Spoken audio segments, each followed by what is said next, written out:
We're getting down to the home stretch of the WNBA regular season, and it's a very intriguing Friday night slate. The one and only Em Adler is joining us here to preview this Friday night action and the rest of the season. It's the Locked On Women's Basketball Podcast. Let's go.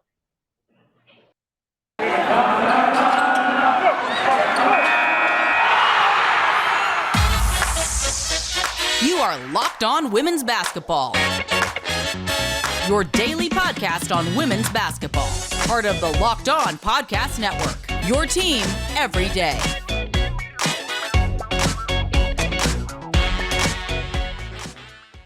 Yes, every day. Welcome. You are listening to Locked On Women's Basketball. I'm Alex Simon, taking a little pinch hit duty here on a Friday for our esteemed normal host and supreme overlord, Howard Megdal, over at The Next. I'm an editor on the sports desk at Bay Area News Group and have done a variety of things here at The Next before. Thank you for making Locked On Women's Basketball your first listen every day. And remember that the Locked On Women's Basketball Podcast is free and available on all platforms that you get podcasts.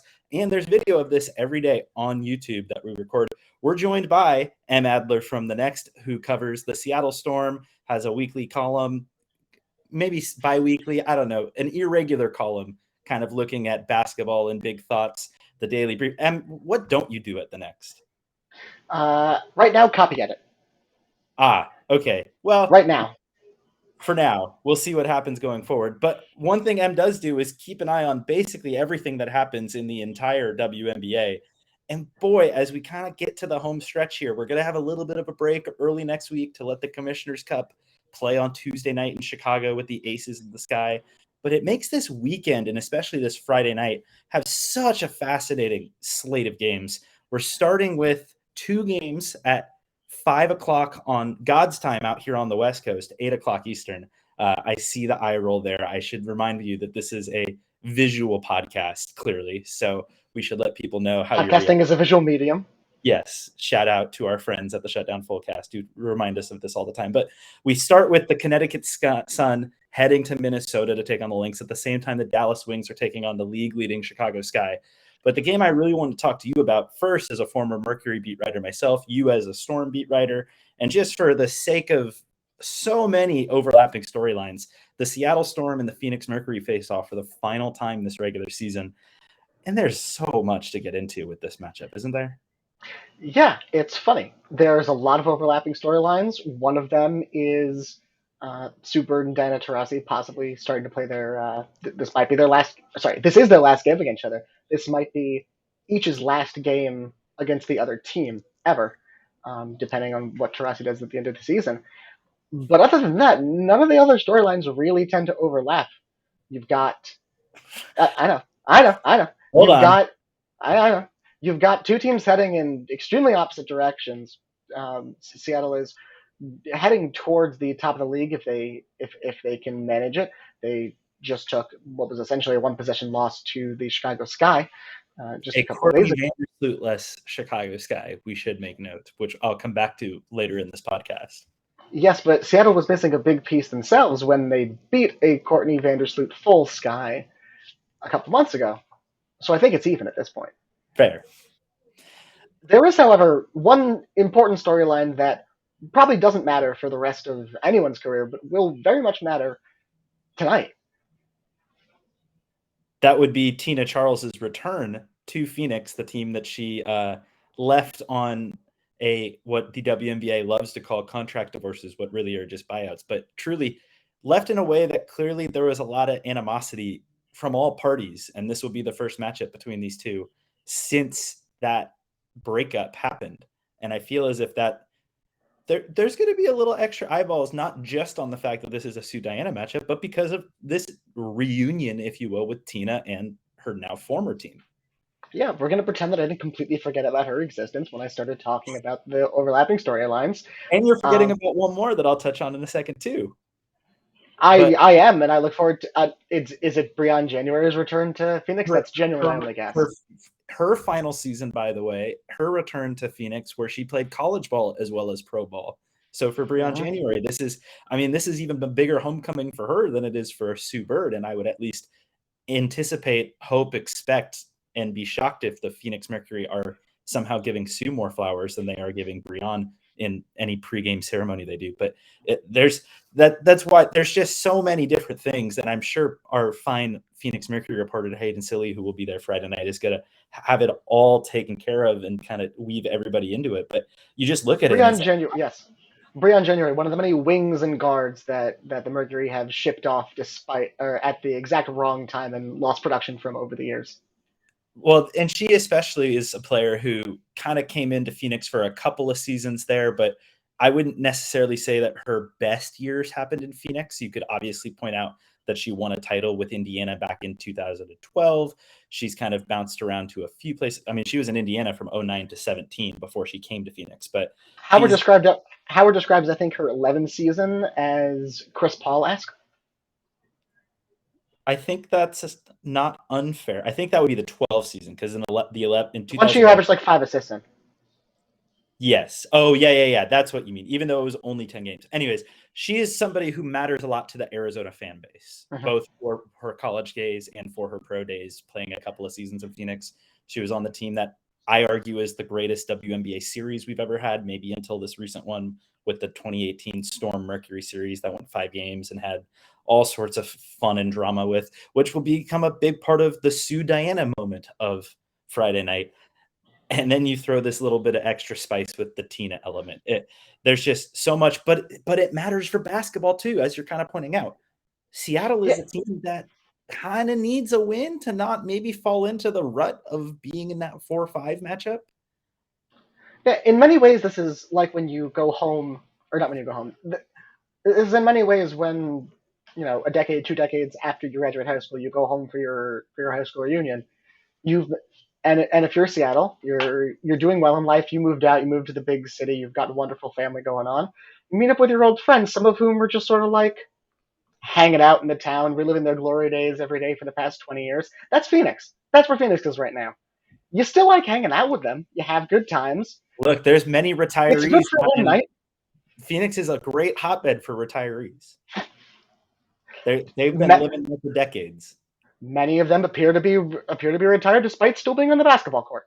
Well, I think you're talking about one in particular, but yeah, Phoenix certainly has found. I mean, it's tough to say this, but like they've at least turned a slight corner since the moment that they decided to divorce with Tina Charles. They're above 500. I mean, this was a team that was 6-12 at the halfway point and looking like they might be going to being the worst team in the WNBA. At one point, they even had a worse record than the Indiana Fever in that first half of the season.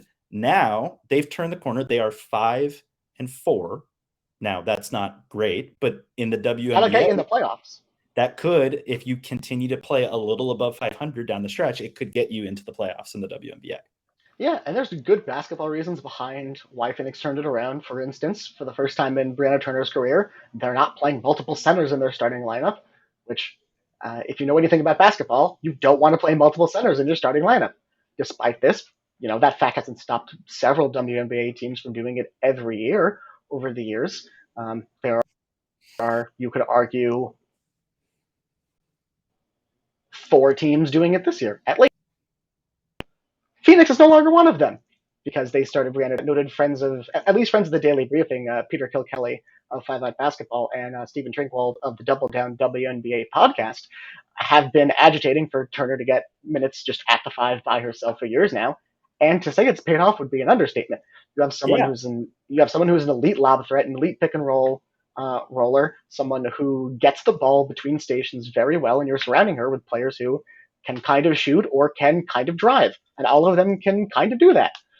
The one thing I would be concerned about, a lot of this right now is relying on the fact that Sophie Cunningham is shooting somewhere in the area of 60% from 3 since this change. She's probably a really good shooter. Her past couple of years are significantly closer to what kind of a shooter she is than her first 3 years. And we can talk about the contract decision that came with that later, but she's probably not this good of a shooter forever. Well, and by this good, even for the season, she's up near 40%, which is a number that if you're relying on a player to hit 40%, that's a very tricky thing that only the elite of the elite do. And look, credit to her, she's been able to be near there for the whole season, let alone above there in this recent run. But to to rely on it, to count on it, to depend on it is a very dangerous game to play. And I think that is something that Phoenix has to be wary of as they go, but it's not like they have many other options. Speaking of, though, you know what you always have an option for, Em, when you get a little hungry and when you're really feeling like you got some time that you need to think about. I want to figure out what exactly I do in this matchup that is so intriguing. Well, that's where Bet Online comes in, because today's episode is brought to you by Bet Online. And Bet Online has you covered this season with more props than ever. They've got more odds. They've got lines. Do you, Em, happen to know what the line is for tonight's game between Phoenix and Seattle off the top of your head? I don't know, but I'm going to guess that it's got to be somewhere around 14 points, right? Well, if you as a Phoenix fan think M giving 14 points to Seattle is ridiculous and you would want to help. I was thinking of the wrong game.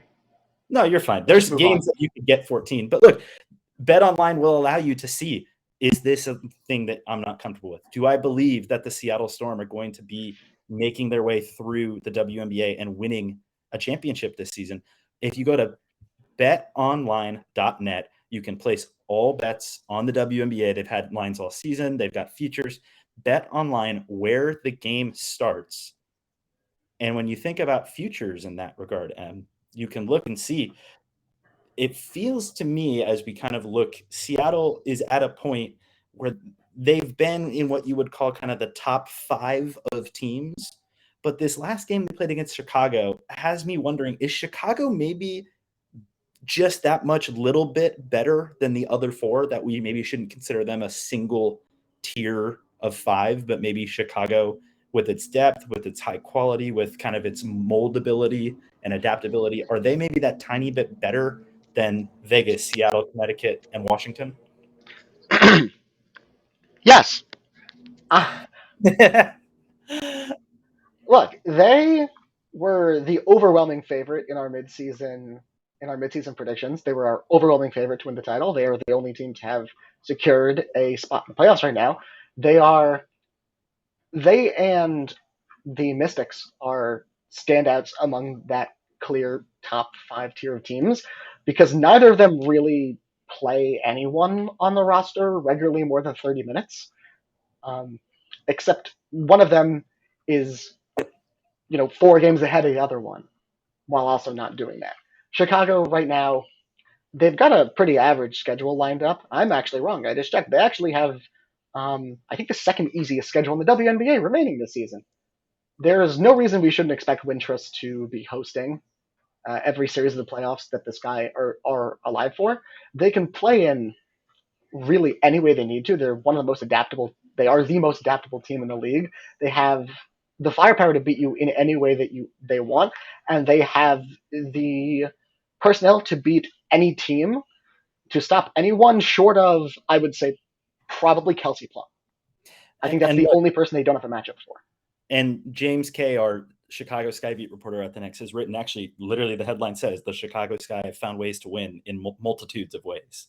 So this is a team that is probably the most prideful about the fact that they're flexible, that they don't need to depend on teams. It's an egoless team in that regard. You have to be willing to be a superstar that some nights only scores 6 points in that regard, if you're going to help create a quality of depth in that regard, and a quality of quantity, even, if you will, that Chicago has, where, yeah, it's probably pretty nice to know, for as much as I can be a superstar if I'm Candace Parker or Clea Copper or Courtney Vandersloot or Emma Meesman, or go on and go on and go on.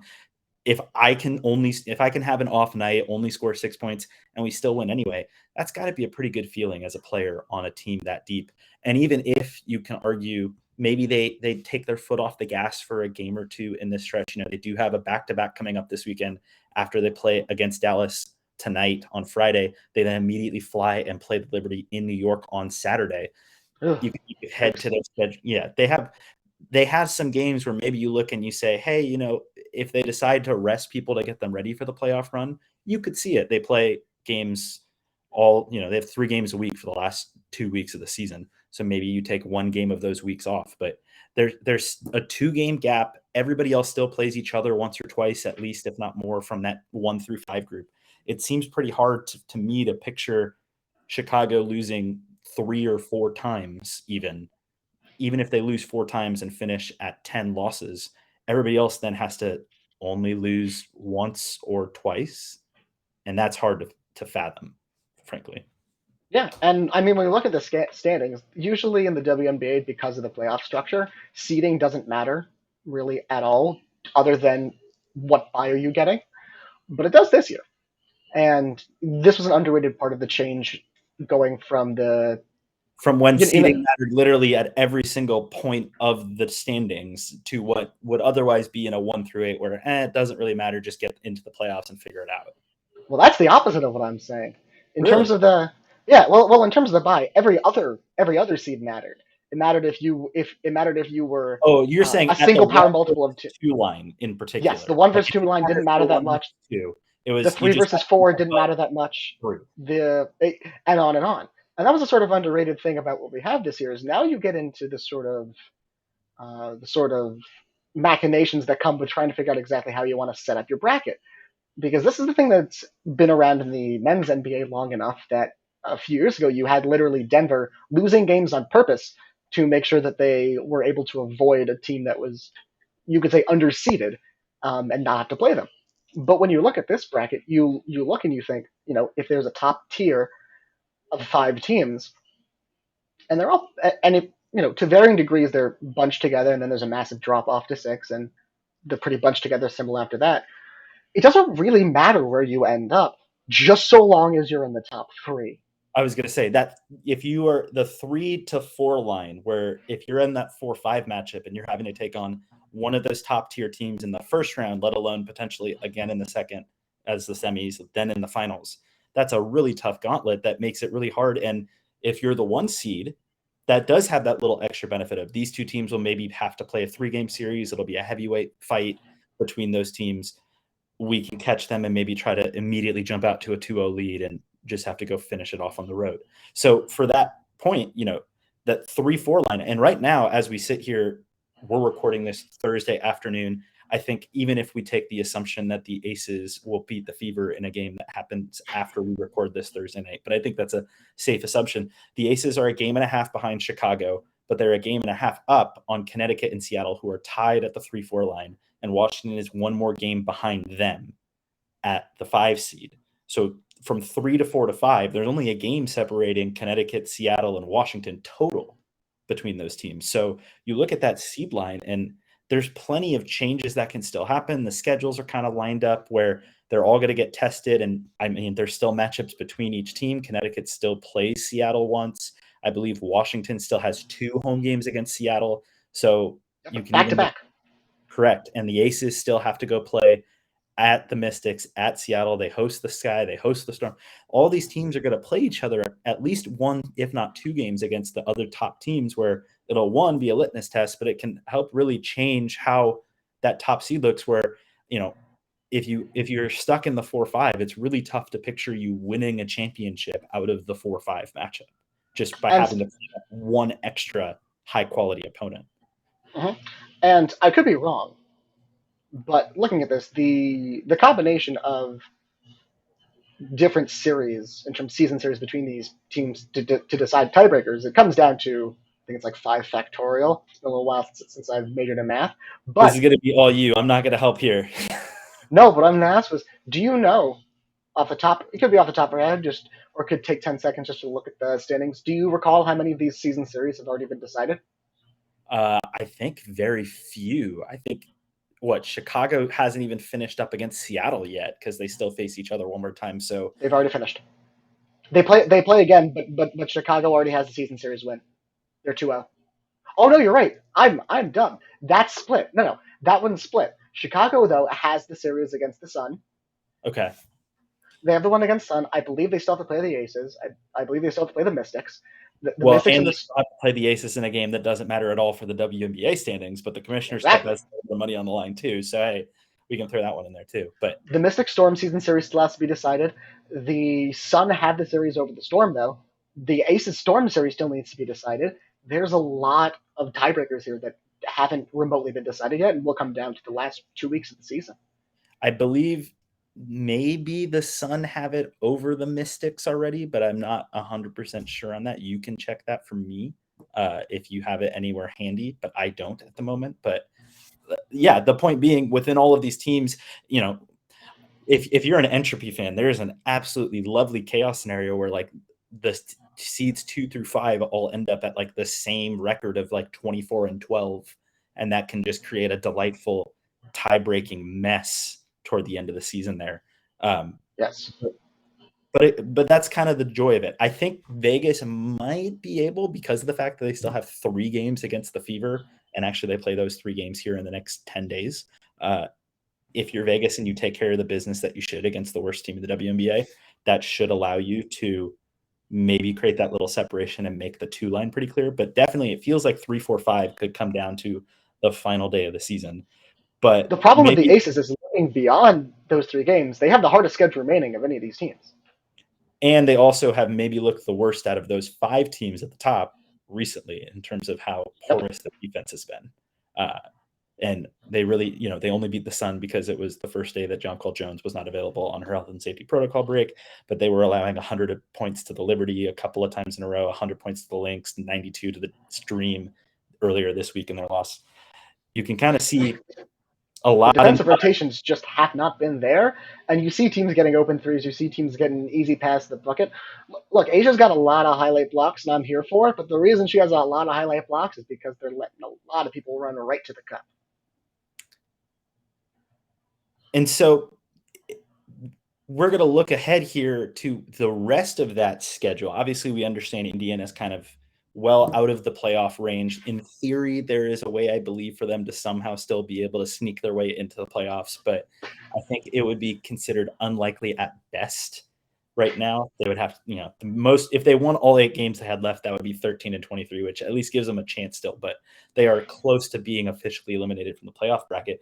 But it's not hard to conceptualize that the other 6 teams from the 6th seed to the 11th seed right now, Los Angeles currently sitting at 12-14, Atlanta at 12-15, Dallas at 11-14, Phoenix 11-16, Minnesota 10-17, New York 9-17.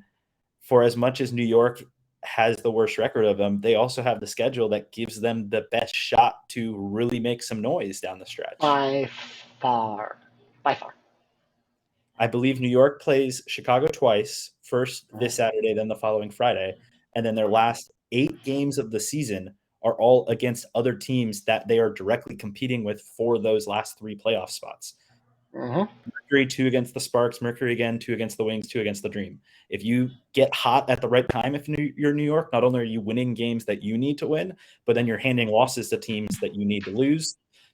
You're going to probably have to go maybe as much as 7-1, but at least 6-2 during that stretch, especially if you can't, 7-1 might have to be the case if you can't pull off a win over Chicago here, but you definitely have to be thinking 6-2, 7-1, maybe even 8-0. But it's certainly possible because when they've looked good, they've looked capable of that. Yeah, I mean, even when they haven't looked good, there have been great teams that they've lost to by a couple points. But unfortunately, this is basketball. This is neither horseshoes nor hand grenades, and almost doesn't count. Certainly. When you look at these teams and you've kind of got the schedule strength and kind of measuring that in front of you, which team do you feel as if has the toughest road ahead out of those 6? Look, I don't want to say it. You don't want to say it. Most of our listeners don't want to hear it. But the answer is the Lynx. The Lynx have, of all of these teams, the Lynx have, by a decent margin, I shouldn't say decent margin, but by a margin, they've played the easiest schedule of all of them. I mean, we saw them in the beginning of the season. They weren't playing the toughest schedules, and they were really losing bad. And they've looked better as of late, not the past couple games, but otherwise they look better. And it just, it honestly might be too little too late. They're a team that I want to see keep going. They're a team that obviously everyone wants to see still keep going. Nafisa Collier wants people to come back and play playoff games and still be as foul as possible, but at this point they're a game and a half back of a playoff spot, I think. And no, it's actually worse than that. They are 2.5 games back of a playoff spot, and they have the toughest schedule of any of these teams remaining. On top of that, the thing that makes it tough, they still have all 3 games left against Connecticut, and they have 2 games left against Seattle. Now, this is a team that earlier this month did beat the Aces by 31 and beat the Sky at home and have had some big wins. But this last game where they only scored 57 points against Washington in a loss kind of showed you that maybe for as much as they've started to think about and figure out their defense, now their offense is having a few issues that if you have offensive issues, Connecticut is not the team you want to be running into for 2 straight games, which is exactly what's happening to them this weekend. If we kind of get close to the end here, is there a team that you think maybe what team needs to be in the playoffs the most desperately of any of these 6? You see, that's a wonderful question because you can chalk it up. You can chalk it up in so many different ways. You can say the Sparks need to get in the playoffs because they have a lot of people on 1-year contracts and they don't own their own first round pick, which isn't unique to them in this group, funny enough. But they don't own their own first round pick, and they have a lot of, let's say, bragging rights on the line that they would be very uncomfortable losing if they don't make the playoffs. You could say the same thing about the Phoenix Mercury, who also don't own their own first round pick. And they not only would lose a lot of bragging rights, but it would be a complete failure it would be a complete failure of the proof of concept for an entire organization that has sort of fostered what we're seeing today. Hell, you could say the same thing for the Wings too, who, if they keep not missing the playoffs, then what direction are they even going in? And it kind of, in what could be a WNBA offseason of upheaval for even non-competitive basketball reasons, just people retiring, people to the end of a contract, all of that stuff we know is coming. But then it's the stuff that kind of the on-court play dictates changes made. We've already seen the change made in LA. We've already seen Indiana let go of their coach. Could there even be changes at the general manager level that come if teams don't continue to make the postseason? I think that is a real possibility that a lot of GMs probably are feeling some pressure about across the league. Again, we already have, unless you have a significant stake in ownership, in which case you probably feel secure until you die. But 2 teams have current interim general managers, and it wouldn't shock me necessarily if we at least saw 1 or 2 more change at that level, let alone at the coaching level, let alone at the main roster level. And that kind of adds, for as much as the top is where we're going to see the best quality basketball, maybe the most fascinating and the most interesting is in that fight for 6 through 8, because there is a lot of WNBA lives that are going to get impacted by that. And that's where my intrigue always goes, is who's playing with desperation, who's playing knowing what the consequences if you aren't able to be successful. There is a thing I do for the daily briefing during college season, which I don't do during the WNBA because we just don't have enough games to warrant this level of categorizing games. There's a thing I do called the Sickos Game of the Day, and boy, we have a lot of Sickos games lined up for the end of the season, and I'm going to enjoy all of that slop. Well, and I've mentioned this actually a couple of times in various places, but perhaps there is no more Sickos game than the one that will be a national broadcast on ABC on the final day of the regular season, when the Chicago Sky get a finals rematch in Phoenix against the Mercury, while the Sky are holding Phoenix's first round pick for next season's draft. So there is a strong possibility that the Chicago Sky could guarantee that their pick is a lottery pick and give them a shot at Aaliyah Boston or Haley Jones or whoever next season by beating the Mercury on that final day of the regular season. And that is the type of thing I live for. And I think you do too, Em. You know, I don't call that a Sickos game so much as I just call that child abuse. Oh, gosh. All right. Last thing before we go. If you had to make a prediction right now with 3 weeks left as to the 3 that make it at the bottom 6 for that 6 through 8 seed out of these 6 teams competing, who are the 3 you're taking? I'm going to hedge slightly because we saw with a couple minutes left in the... nothing less, by the way. Aww. Well, we saw towards the end of today's afternoon game where the Sparks and the Dream played, we saw Tip Hayes need to be helped off the court into the locker room after. I haven't seen an update on her injury. It was clearly lower leg. Indicating that if it's significant, then I would pencil them out, and I'd probably go with the Sparks, Wings, and the Dream. If not, if she's fine tomorrow, I might trade out the Wings for the Dream. Which would mean you have, no matter what, you have the Mercury and the Lynx missing the playoffs. as it currently stands. Unfortunately, I do have the Lynx mixing the playoffs, and yes, I also have Chicago with a lottery pick, which many of my friends will be delighted about. And I was going to say, and you're not capping that with unfortunately either. So I don't think you would find that unfortunate. But I guess that's what happens when you create your own lot in life by trading a pick. I have written enough daily briefings about what I think about the Phoenix situation. And you guys should go check that out. And where can people go check out what you write in the daily briefing at the Next? Where can people see your extremely unhinged thoughts on social media? If you're looking for the least amount of hinged, look for me at either deep nighttime or the middle of the workday on Twitter. That's at Em_Adler. You can find me at the Next, writing on a somewhat daily basis, where my thoughts thankfully are mostly hinged, thanks to my editors. And you can catch me on these podcasts. You can catch me wherever other podcasts I'm jumping into. And Alex, where can the people find you? You can find me at Bay Area News Group, the San Jose Mercury News and the East Bay Times, or at Alex Simon Sports on Twitter. Thank you all for joining. It is going to be an immensely exciting and entertaining final 3 weeks of the WNBA regular season, and we hope you guys are as excited about it as we are.